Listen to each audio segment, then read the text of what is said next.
बच्चों, मैंने क्लास के अंदर अध्याय 8 शुरू कर रखा है, कोशिका जीवन की एक इकाई, जिसकी पीछे वाली क्लास के अंदर मैंने प्रोकैरियोटिक कोशिका की संरचना के बारे में आपको बता दिया था। फिर मैंने ये कहा था कि प्रोकैरियोटिक कोशिका के अंदर उदाहरण के रूप में अपन जीवाणु लेते हैं, पीपीएलओ लेते हैं, माइकोप्लाज्मा लेते हैं। तो क्या लिया है? जीवाणु। तो आज हम थोड़ा सा अध्ययन, वैसे जीवाणु का पूरा अध्ययन हम 2 वाले चैप्टर में करते हैं, बट यहाँ पर जितनी बातें दे रखी है वो मैं आपको समझा देती हूँ। हम बताते हैं कि जो जीवाणु है वो एक प्रोकैरियोटिक कोशिका होती है। जीवाणु की खोज सर्वप्रथम एंटोन वॉन लेवेनहॉक ने की थी।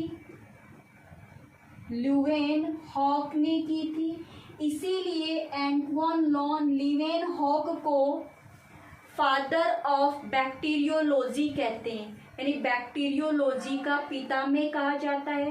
बैक्टीरियोलॉजी का मतलब क्या होता है? जीव विज्ञान की वह शाखा जिसके अंदर जीवाणुओं का अध्ययन किया जाता है, या जीव विज्ञान की वह शाखा जिसमें बैक्टीरिया का अध्ययन किया जाता है, उसे बैक्टीरियोलॉजी कहते हैं। और बैक्टीरिया का अध्ययन किसने किया था? सर्वप्रथम एंटोन लीवेनहॉक ने किया था, इसीलिए इसे बैक्टीरियोलॉजी का क्या कहते हैं? जनक कहते हैं। बात आप ध्यान में रखोगे, बैक्टीरिया का अध्ययन सबसे पहले किसने किया था? एंटोन लेवेनहॉक ने किया था। ठीक है, एंटोन लेवेनहॉक ने एक जीवित कोशिका के बारे में भी बताया था, वो भी बात ध्यान में रखना। जब चैप्टर शुरू किया था तब मैंने ये बात बताई थी। अब देखो, अध्ययन तो एंटोन वॉन लीवेनहॉक ने कर दिया, लेकिन जीवाणु जो शब्द है ये दिया था एहरनबर्ग ने। एहरनबर्ग ने ये शब्द दिया था। एहरनबर्ग ने ये शब्द दिया था। तो आपसे पूछिए, जीवाणु शब्द किसने दिया था? एहरनबर्ग ने जीवाणु शब्द दिया था। फिर आपसे पूछ ले कि आधुनिक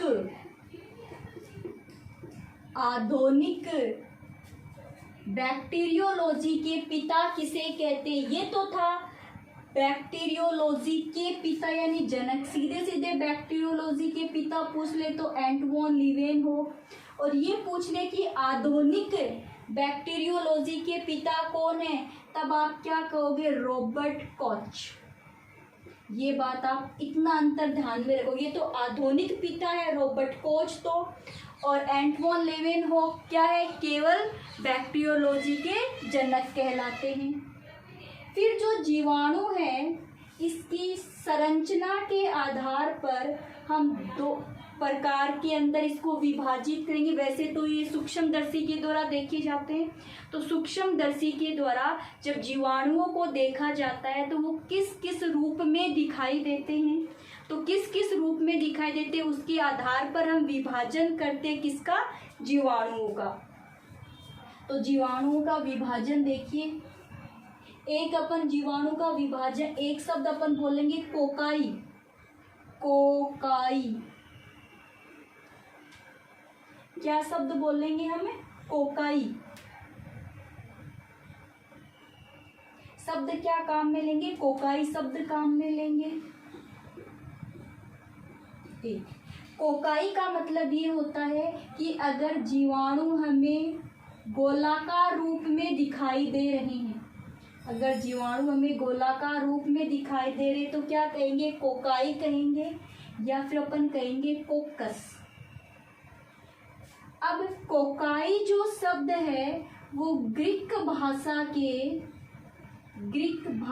के कोकोस से बना है। ये ध्यान में रखना, किससे बना है? ये तो हो गया हमारी भाषा का शब्द कोकाई या कोकस तो, और ग्रीक भाषा क्या है? कोकोस से बना है, जिसका मतलब होता है गोलाकार संरचना। अब देखो, अगर ये एक गोलाकार संरचना पाई जा रही है तो मोनोकोकस कह दो, मोनोकोकस कह दो। अगर ये 2, अगर मान लो ऐसे 2 जीवाणु साथ साथ पाए जा रहे हैं तो इसे क्या कह देते हैं? डिप्लोकोकस कह देते हैं, डिप्लोकोकस कह देते हैं। भाई ये भी जीवाणु कोशिका, ये भी जीवाणु कोशिका, दोनों जीवाणु कोशिका पास पास पाई जा रही है, तो इसका नाम क्या हो गया, डिप्लोकोकस हो गया। ऐसे ही बहुत सारे जीवाणु कोशिका भी देखो चतुष्क बन गए। तो इस प्रकार से ये जीवाणुओं की आकार के आधार पर हम कह देते हैं। जैसे देखो इसका उदाहरण डिप्लोकोकस निमोनियाई कह सकते हो ना, निमोनियाई, ये एक जीवाणु है जिससे एक बीमारी होती है निमोनिया, बहुत नाम सुना है निमोनिया बीमारी। तो निमोनिया किससे होता है, जीवाणु से होता है। उस जीवाणु का नाम क्या है, डिप्लोकोकस निमोनियाई। वो निमोनिया फैलाता है, इसलिए वैज्ञानिकों ने उसे निमोनिया ही कह दिया। जब देखा तो क्या पता चला, ऐसे दो गोलाकार संरचना पाई जाती है एक साथ, तो क्या नाम दे दिया, डिप्लोकोकस दे दिया। अब देखो ये तो है नहीं कि ये तो जीवाणु है, प्रोकैरियोटिक कोशिका खुद का नाम खुद तोड़ ना रखते हैं। जैसे इनको खोजा जाता है, खोज के आधार पर, संरचना के आधार पर, इनके लक्षण के आधार पर इनका नाम रख दिया जाता है। तो नाम रखने का काम मानव करता है, जीवाणु खुद नहीं करते हैं। ठीक है, तो एक आकार कैसा हो गया, कोकाई आकार के हो गए, जो गोलाकार संरचना के रूप में पाए जाते हैं। इनको सूक्ष्मदर्शी की सहायता से देखा जाता है, ये बात आप याद रखोगे। फिर उसके बाद में दूसरा है बेसिलस, कैसा है, हाँ एक और बता दूं, ये जो कोकाई होते हैं अचलायमान होते हैं, चल इनके ऊपर कसाबिका नहीं पाई जाती है। जो बेसिलस होते हैं ये छड़ के आकार के होते हैं, ऐसे लकड़ी होती है ना छड़, जैसे मान लो इस आकार के हो गए, छड़ के आकार के होते हैं। तो आप क्या कहते हो, बेसिलस का मतलब किस आकार के हो गए, छड़ के आकार के होते हैं। अब ये जो छड़ाकार है, हो सकता है कि इनके सिरों के ऊपर कसाब पाए भी जा सकते हैं और नहीं भी पाए जा सकते। तो आप इन्हें क्या कह सकते हो, ये चलायमान हो सकते हैं, ये एक जगह से दूसरी जगह गमन कर सकते हैं। तो कोकाई के अंदर किस आकार के हो जाएंगे, गोलाकार आकार के हो जाएंगे। बेसिलस के अंदर किस आकार के हो जाएंगे, छड़ के आकार के हो जाएंगे। और इनके सिरों पर क्या पाए जा सकते हैं, कसाबिका पाई जा सकती है, जिसकी संरचना मैंने आपको पीछे वाले वीडियो में बताई थी। फिर दो प्रकार हो गए, तीसरा प्रकार, तीसरे प्रकार के अंदर हम ये कहेंगे सर्पिलाकार, है ना। ये कौन सा आकार बना दिया मैंने, सर्पिलाकार। तो सर्पिलाकार आकार के पाए जाते हैं, सर्पिलाकार किस आकार के हो गए, सर्पिलाकार। सर्पिलाकार जो शब्द है वो ग्रीक भाषा के स्पाइरा शब्द से बना है, ग्रीक भाषा के स्पाइरा शब्द से बना है। और ये जो सर्पिलाकार होंगे, इनके सिरों पर कसाब पाए जाते हैं, इनके सिरों पर कसाब पाए जा सकते हैं। हो सकता है एक सिरे पे कसाब पाए जाए, हो सकता है दोनों सिरों पे कसाब पाए जाए। तो इसका मतलब ये भी कैसे हो गए, चलायमान हो गए, गमन कर सकते हैं। चौथे प्रकार के होते हैं कोमा आकार के, कोमा आकार के, यानी कि अपन ऐसे कोमा लगाते हैं ना, ऐसे ऐसे करके कोमा लगा देते हैं, तो इसलिए कोमा आकार के। ये देखो ये कोमा आकार, तो इसका मतलब चल ये कसाब बन गया ना अपने आप में एक, तो चलायमान होते हैं, तो एक कोमा आकार के हो गए। कोमा आकार का आप उदाहरण दे सकते हो विबेरियो कोलेराई, विबेरियो कोलेराई, जिसे हेजा की बीमारी होती है। कौन सी होती है, कोलेरा हेजा की बीमारी होती है। तो कितने प्रकार है, पहला क्या है, अगर गोलाकार है तो कोकाई कहोगे, अगर छड़ के आकार का है तो बेसिलस कहोगे, अगर सर्पिला का एक किस आकार का हो गया, सर्पिलाकार का, तो सर्पिलाकार हो गए। और एक किस आकार के हो गए, कोमा के आकार के हो गए। बस नाम ध्यान में रखना है, ये भी आपकी बुक में दे नहीं रखा, बस थोड़े डायग्राम दे रखी है, तो उन डायग्राम को देख करके मैंने टॉपिक आपको एक्सप्लेन करके दिए। हालांकि एनसीईआरटी की बुक में इतने नाम नहीं दे रखे, बस छोटे छोटे चित्र बना के दे दिए, तो फिर मैंने आपको ये समझा दिया है। बेसिलस है, कोमा वाले हैं, सर्पिलाकार है, चलायमान हो सकते हैं, जबकि कोकाई वाले कभी चलायमान नहीं होते, इनमें कसाबिका नहीं पाई जाती है। चलो ठीक है, हटा दूं यहाँ से ये। अब सुनो अगली बात कि जो जीवाणु होते हैं ना, उनको एक वैज्ञानिक आया था H.C. ग्राम, ठीक है।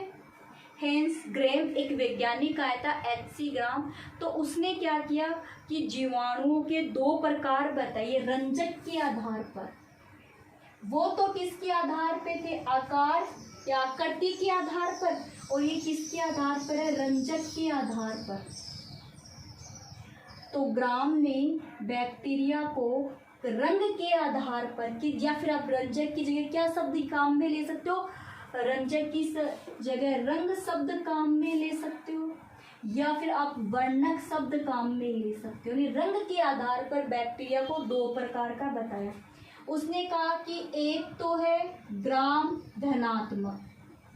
अब ये ग्राम शब्द कहाँ से है, H.C. ग्राम वैज्ञानिक है ना, तो वैज्ञानिक के नाम से ही ले लिया। और एक उसने कहा कि ग्राम ऋणात्मक, यानी कि एक तो हो गया पॉजिटिव, अब इतनी इंग्लिश तो यूज में लो ही गए, और एक क्या हो गया नेगेटिव। ग्राम तो ग्राम ही होता है, भले हिंदी में बोल दो या इंग्लिश में बोल दो।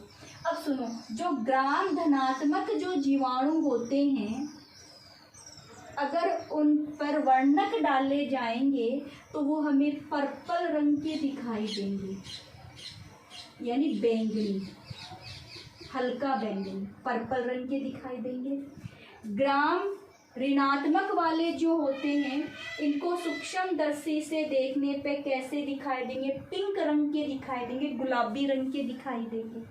तो ग्राहम ने वर्णक के आधार पर जीवाणुओं के दो भाग बनाए।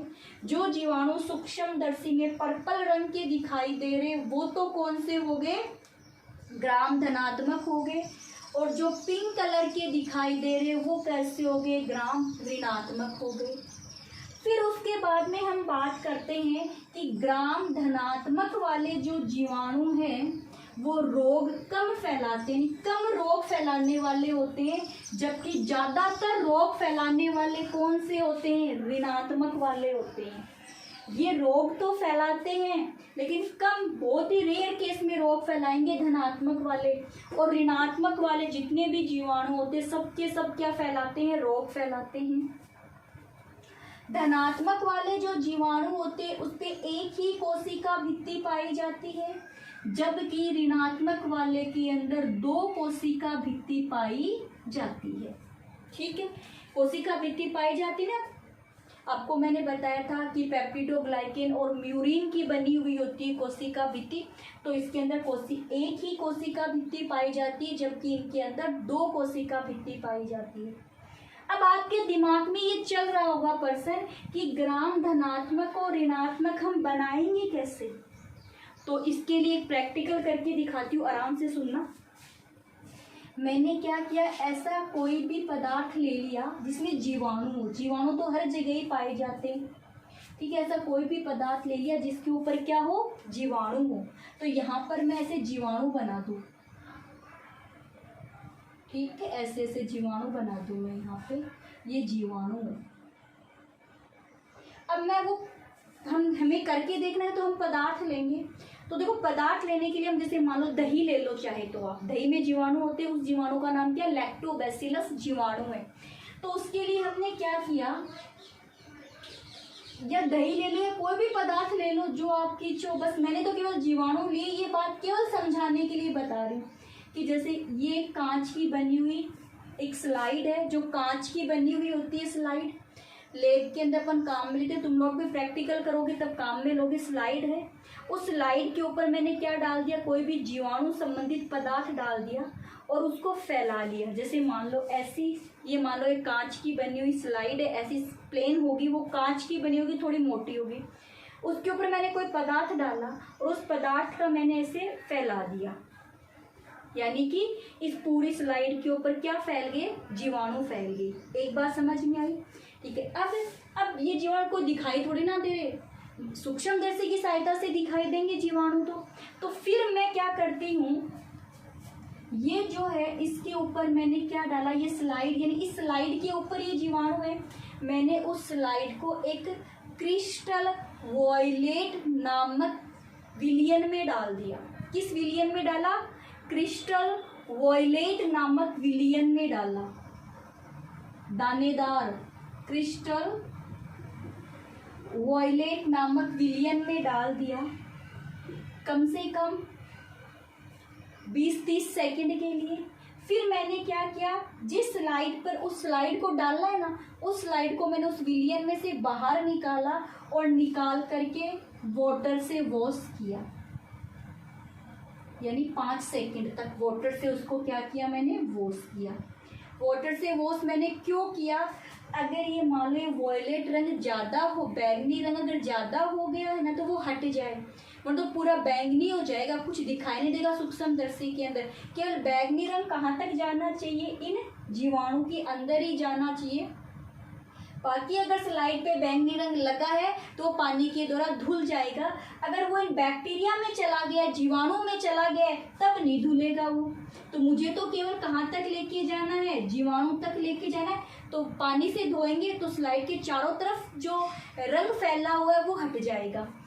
देखने पर सूक्ष्मदर्शी के नीचे के जब हम देखते हैं तो हमें क्या दिखाई देते? जितने भी जीवाणु थे वो सभी के सभी जीवाणु किस रंग के दिखाई दे रहे हैं?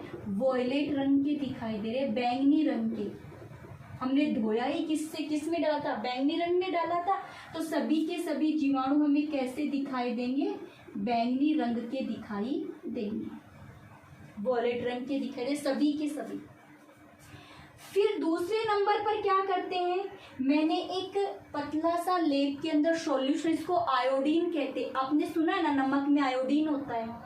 तो हम क्या करते हैं, हम नमक नहीं ले रहे, हम तो उस पदार्थ को ले रहे जो नमक में पाया जाता है, जिसका नाम आयोडीन होता है।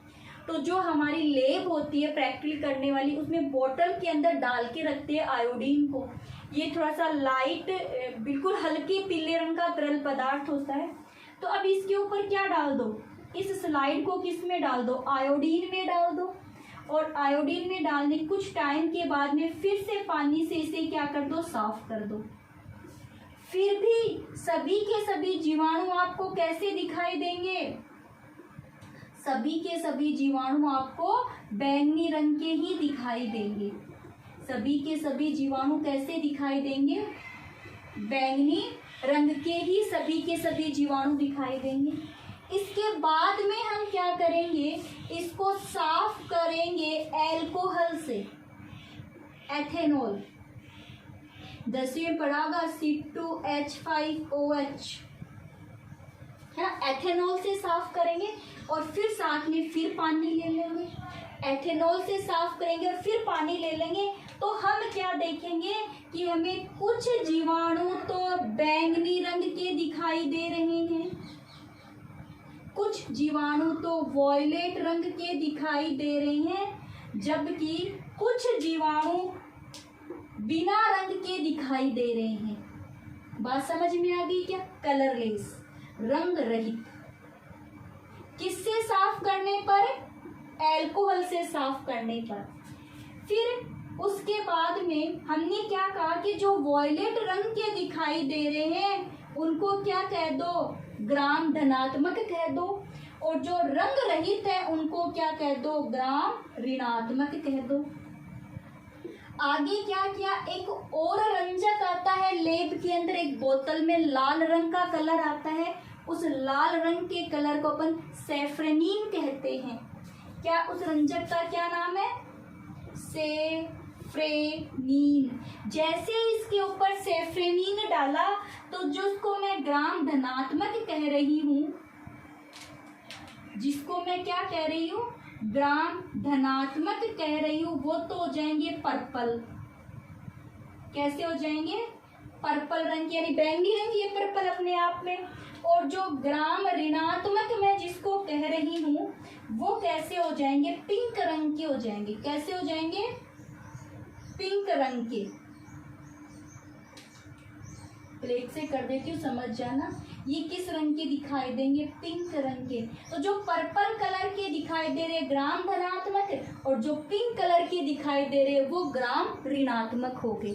तो इस प्रकार से हम लोग क्या कर सकते हैं?